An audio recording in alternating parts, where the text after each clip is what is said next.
Mana ayollar shoshmanglar, shoshqaloqlik qilmanglar, jinsiga adashib, aldanib, borib, mana bolamiz xos o'g'il bolachi, oyisi buni nima qilmoqchi bo'ldingiz? Abort qildirmoqchi bo'ldim. 12 haftalikda 100% qiz dedi boshqa vrach. Ko'rdinglarmi, abort qildirmoqchi bo'lganlar, mana o'g'il bolachi. Endi 4 oyisini ham oqlamayman, qiz desa borib abort qildirib kelaveradigan. To'g'ri, boisi jins Allohdan, Allohga shak keltirmaylik, lekin agar jinsni 12 haftada aytishga qiynalsa, bir haftadan keyin qayta keling deyishimiz kerak. Chunki 100% degan narsa etishdan oldin 7 o'lchab, bir kesib, keyin etiladigan narsa bo'ladi o'rtoqlar.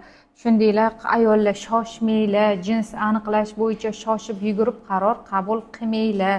Chunki sizlar bunaqa nima deydi, qotillik qilib qo'yishimizdan o'zimizni ehtiyot qilaylik. Buni gunohi juda og'ir.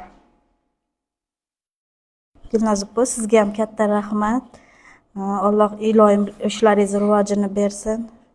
Shu o'g'limni o'g'il dedingiz, oxirigacha suyuntirsin iloyim, ishlaringizga baraka bersin, topganingizga baraka bersin. Rahmat.